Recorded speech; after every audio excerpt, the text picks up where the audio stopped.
ధర్మస్థలలో కొనసాగుతున్న సిట్ విచారణ ఇప్పటికే 13 ప్రాంతాల్లో సిట్ తవ్వకాలు జరిపింది. మరికొన్ని చోట్ల కూడా తవ్వకాలు జరిపే అవకాశం కూడా ఉంది. ఇప్పటిదాకా జరిపిన తవ్వకాలలో పుర్రెలు, ఎముకలు, మహిళల వస్తువులు దొరికినట్లు ప్రచారం కూడా జరుగుతుంది. ధర్మస్థల ఆలయంపై సిపిఐ జాతీయ కార్యదర్శి నారాయణ విమర్శలు చేశారు. ఆయన ధర్మస్థల ఒక ఆలయమా, అదొక శ్మశానమా అంటూ ఆయన మండిపడ్డారు. 500 మంది అమ్మాయిలను అత్యాచారం చేసి చంపారంటూ ఆయన ఆరోపించారు. ధర్మస్థల ఒక ట్రస్ట్, ఒకే ఒక కుటుంబం చేతిలో ఉంది అని చెప్పి ఆయన చెప్పుకొచ్చారు. తిరుపతితోని ఆయన పోలుస్తూ తిరుపతి ట్రస్ట్ ఎలా నడుస్తుంది, దాని శాంక్టిటీ ఎలా ఉంది, ధర్మస్థల ఎలా ఉంది అని చెప్పి ఆయన కంపేర్ చేస్తూ దాని మీద విమర్శించారు. సో దానికి సంబంధించి అసలు ఆయన ఏమన్నారు, ఆయన మాటల్లోనే ఒక్కసారి వినే ప్రయత్నం చేద్దాం. పెద్ద ట్రస్ట్ అది కూడా దాదాపు 60-70 ఏళ్ళుగా ట్రస్ట్ ఉంది. ఒక కుటుంబం చేతిలో ఉంది ట్రస్ట్. వాళ్ళు కూడా సంవత్సరానికి 100 కోట్ల రూపాయలు ఆదాయం వస్తుంది, 10,000 కోట్ల రూపాయలు డిపాజిట్ వస్తుంది. అలాంటి ట్రస్ట్, ఆ ట్రస్టీకి చైర్మన్ ఉన్న అతన్ని బీజేపీ వాళ్ళు ఎంపీగా కూడా నామినేట్ చేయించారు రాజ్యసభ. కానీ ఆ ట్రస్ట్లో 1980 నుంచి ఇప్పుడు దాకా చేస్తే 500 మంది అమ్మాయిల్ని రేప్ చేసి చంపేశారు. ఆడే పూజ చేశారు. ఒక స్కావెంజర్ బయట పెట్టాడు. అంతా కలిసి ఆందోళన చేస్తే అది కాంగ్రెస్ గవర్నమెంట్ కాబట్టి సిట్ వేసింది. అది బీజేపీ గవర్నమెంట్ చేసేది కాదు. సిట్ వేస్తే వాళ్ళు అన్ని రకాలు బయటపడ్డాయి. ఆడ పోయి తవ్వుతుంటే గుడి లోపల, కాంపౌండ్ లోపల ఎముకలు మొత్తం పూరీలు ఎముకలు బయటపడుతున్నాయి. అదే శ్మశాన వాటికా లేకపోతే పవిత్ర దేవస్థానం? పవిత్ర దేవస్థానంలో పూరీలు ఎముకలు బయటపడుతుంటే మొత్తం తీస్తే దాదాపు 500 మంది రేపు చేయబడ్డారు, చంపబడ్డారు, చేశారు. 1980లో ఒక సిపిఎం మొత్తం లోకల్ బోర్డు పోటీ చేశారు. ట్రస్ట్ బోర్డు సంబంధం లేకుండా లోకల్ బోర్డు పోటీ చేయడానికి వీల్లేదు. ఆ సిపిఎం మాత్రం నేను పోటీ చేయడానికి వీల్లేదు అన్నారు. అంటే అతను ఒప్పుకోలేదు, నేను పోటీ చేస్తాను. 5వ రోజు వాళ్ళ కూతురు, 17 ఏళ్ళ వయసు కూతురు రేపు చేసి చంపేశారు. అప్పుడు వరుస పెట్టి చూస్తుంటే ఆ ట్రస్ట్లో ఉన్నటువంటి అనేక దుర్మార్గులు ట్రస్ట్ బోర్డు పేరు చెప్పారు. ఆ పెద్ద ఆయన మనవాళ్ళు, తమ్ముడు, కొడుకులు వాళ్ళది ఇదే పని చేస్తున్నారు.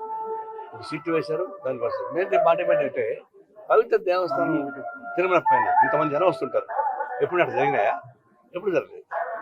కానీ ఆడ జరుగుతున్నాయి. వెంటనే ఎన్విరాన్మెంట్ బోర్డు దాన్ని హ్యాండ్ ఓవర్ చేసుకోవాలి. ఆ ట్రస్ట్ వాళ్ళకి ఇవ్వకూడదు, దాన్ని హ్యాండ్ ఓవర్ చేసుకోవాలి. ట్రస్ట్ బోర్డు సభ్యులు అంతమంది అరెస్ట్ చేసి లోపల పడేయాలి. సిట్టు ఎంక్వైరీ జరుగుతామని చెప్పి వస్తాయి. ఫస్ట్ వాళ్ళు ఎంక్వైరీ చేసి లోపల పడేయాలి. ఎంక్వైరీ చేయాల్సిన పనిలే, ట్రస్ట్ బోర్డుని తీసుకెళ్ళి లోపల పడేయాలి. తర్వాత ఎంక్వైరీ జరిగిపోయింది.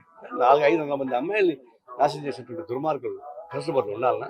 ఇట్లాంటి పవిత్ర దేవస్థానానికి ఎంత అన్యాయం వస్తుంది, అవమానం జరుగుతుంది.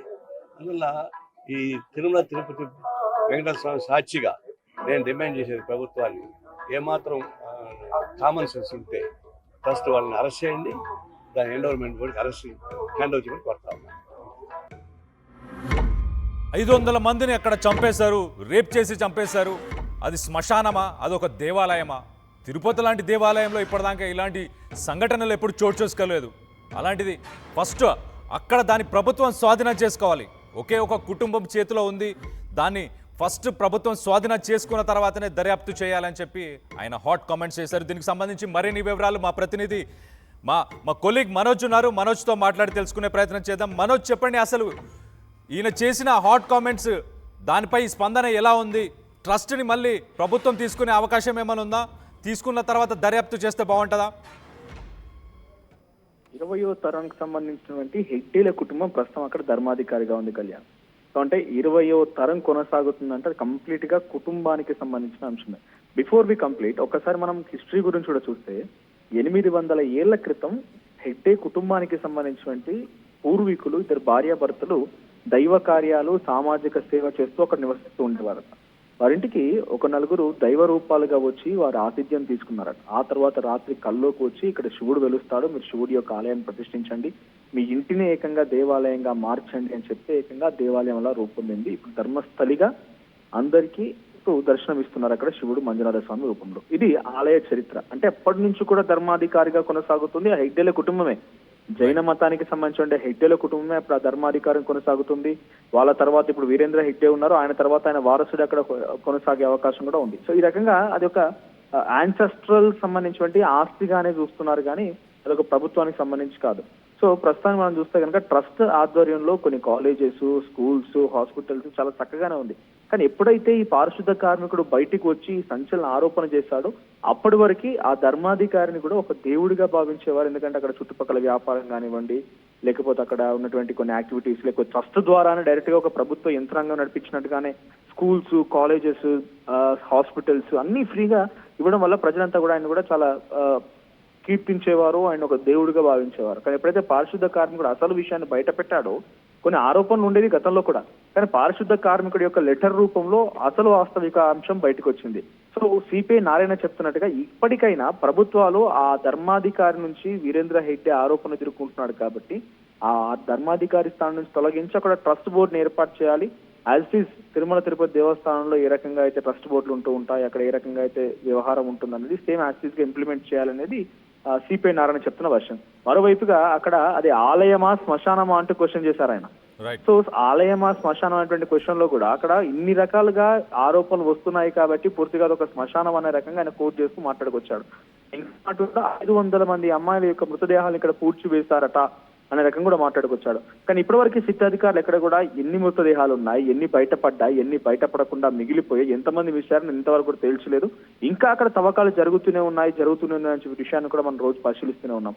కొంతమంది యూట్యూబ్ జర్నలిస్ట్ గా ఉన్నటువంటి కొంతమంది వ్యక్తులు అజయ్, విజయ్ అండ్ అభిషేక్ ఈ ముగ్గురు కూడా వివిధ ఛానల్స్ లో వాళ్ళు రిపోర్టింగ్ చేస్తున్న క్రమంలో అక్కడికి ఒక బిగ్ బాస్ ఫేమ్ వచ్చాడు, కన్నడ బిగ్ బాస్ ఫేమ్ వచ్చి అక్కడ వారితో ఇంటర్వ్యూ చేస్తున్నటువంటి క్రమంలో కొంతమంది ధర్మస్థల ఆలయానికి సంబంధించి చుట్టుపక్కల పరిసర ప్రాంతాలు, మరి ముఖ్యంగా డి గ్యాంగ్ అంటేనే అటు వీరేంద్ర హెగ్డే కుటుంబానికి సంబంధించి ప్రైవేట్ ఒక గ్యాంగ్, ఒక బెటాలియన్ అంట అది. So dangerous gang. సో ఆ గ్యాంగ్ అక్కడికి వచ్చి ఆ జర్నలిస్ట్ పైన దాడి చేయడం జరిగింది.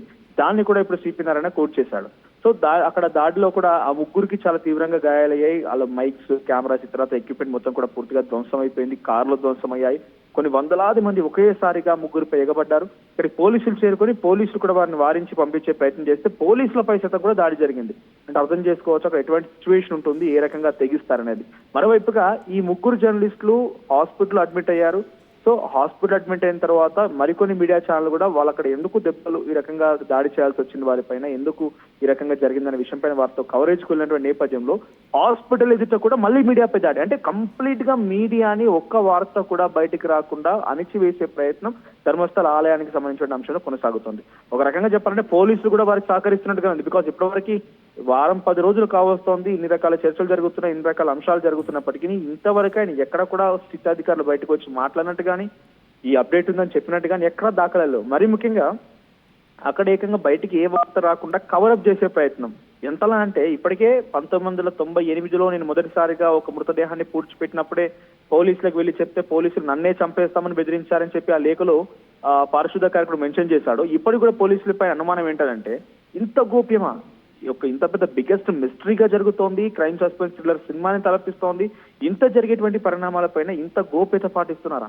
ఫారెన్సిక్ అధికారులు ఎక్కడికి ఎవరైతే చేరుకుంటారో వాళ్ళ దగ్గర నుంచి ఫోన్ లాగేసుకోవడాలు, ఆ తర్వాత అక్కడ వెళ్ళేటువంటి లాయర్ల దగ్గర నుంచి ఫోన్ లాగేసుకోవడాలు, మరీ ముఖ్యంగా అక్కడ ఉన్నటువంటి ఆ ఏరియాని మొత్తాన్ని కవరప్ చేసే ప్రయత్నం, పరదాలు కట్టి ల్యాబ్ ను కూడా అక్కడ ఏర్పాటు చేసే రకంగా వాళ్ళు ప్రయత్నాలు చేస్తున్నారు. సో ధర్మస్థల ఆలయ మిస్టరీకి సంబంధించి పోలీసుల యొక్క తీరుపై కూడా ప్రస్తుతానికి అనేక అనుమానాలు వ్యక్తమవుతున్నాయి. సో ఇప్పటి వరకు ఒకరోజు మృతదేహాలు బయటపడ్డాయని, ఒకరోజు పడలేదని, ఒకరోజు కుళ్ళిన పరిస్థితుల్లో శవాలు బయటపడ్డాయని, బొక్కలు వచ్చాయని, ఎముకలు వచ్చాయని, అస్థి పంజరాలు బయటపడ్డాయని రకంగా వార్తలు అయితే ప్రచారంలో ఉన్నాయి. కానీ దాంట్లో కొన్నిటిని అటువంటి ఎవరైతే లాయర్లు ఉన్నారో ఆ లాయర్లు ధృవీకరించే ప్రయత్నం చేసినప్పటికీ ఇంకా సిట్టాధికారులు కన్ఫర్మ్ చేయలేదు కాబట్టి ఇంకా అది అనుమానంగానే కనిపిస్తోంది. సో లాయర్లు మాత్రం మొదటి తవ్వకాల్లో చేపట్టినప్పుడు మొదటి సైట్ నెంబర్ 1 దగ్గర ఒక పాన్ కార్డ్, ఒక ఏటీఎం కార్డ్, ఒక ఎర్రని వస్త్రం కలిగినటువంటి జాకెట్ ఇవన్నీ కనిపించాయని చెప్పి మొదటి దాంట్లో చెప్పుకొచ్చారు. 6వ దాంట్లో ఒక అస్థిపంజరం దొరికింది, 7వ దాంట్లో మరో అస్థిపంజరం దొరికింది, ఆ తర్వాత వరుస క్రమంలో 8, 9, 10 కూడా అస్థిపంజరాలు దొరికాయనేది అక్కడ నుండి లాయర్లు చెప్తున్నమాట కొన్ని లేఖల ద్వారా బయటికి సమాచారం పొక్కుతోంది. సో ఈ నేపథ్యంలో లాయర్ల దగ్గర నుంచి కూడా ఫోన్ లాకేసుకోవడాలు, లాయర్లను కూడా అలో చేయకుండా అడ్డుకునే ప్రయత్నాలు అక్కడ సిట్ అధికారులు చేసినట్టుగా తెలుస్తోంది. ఏదేమైనా సిట్ అధికారుల యొక్క విచారణ ఈసారైనా పారదర్శకంగా ఉండాలి అని చెప్పి అంతా భావిస్తున్నారు. మరి ముఖ్యంగా ఇక్కడ వచ్చినటువంటి బాధిత కుటుంబాలకు సంబంధించిన బంధువులంతా కూడా ఇదే ఆశాభావం వ్యక్తం చేస్తున్నారు. మరి అంత పారదర్శకంగా జరుగుతుందా? ఇప్పుడు జరిగిన 10 రోజుల ఈ విచారణ పైన లేకుంటే అక్కడ తవ్వకాల పైన ఎటువంటి విషయాలు బయటికి సిట్ అధికారులు చెప్తారో చూడాలి. Right, thanks for the update Manoj. So మనం చూస్తే కనుక ధర్మస్థలలో ప్రస్తుతానికి సిట్ విచారణ ఇంకా కొనసాగుతుంది. ఇప్పటికే 13 ప్రాంతాల్లో సిట్ తవ్వకాలు జరిపినట్టు మనకు తెలుస్తుంది. మరికొన్ని చోట్ల కూడా తవ్వకాలు జరిపేందుకు సిట్ నిర్ణయం తీసుకుంది. అలాగే దానికి సంబంధించి ఏదైతే ఈ తవ్వకాలలో ఎముకలు కావచ్చు, పుర్రెలు కావచ్చు, మహిళల వస్తువులన్నీ కూడా దొరుకుతున్నట్టు కూడా ప్రచారం జోరుగా అందుకుంది. సో ధర్మస్థల ఆలయంపై సిపిఐ జాతీయ కార్యదర్శి నారాయణ విమర్శలు చేశారు. చాలా హాట్ కామెంట్స్ చేశారు. అసలు ధర్మస్థల ఒక ఆలయమా?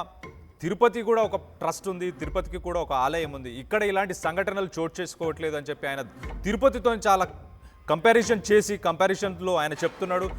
ప్రభుత్వం దీన్ని ఎట్టి పరిస్థితుల్లో ప్రభుత్వం టేక్ ఓవర్ చేయాలి. టేక్ ఓవర్ చేసిన తర్వాతనే దీని దర్యాప్తు ముందుకు తీసుకెళ్తే బాగుంటుందని చెప్పి ఆయన హాట్ కామెంట్స్ చేయడం మనం గమనించవచ్చు. సో సిట్టు విచారణలో రానున్న రోజుల్లో ఎలాంటి విషయాలు బయటకు వస్తాయి అనేది వేచి చూడాలి. మరి అసలైన తొలి వెలుగు.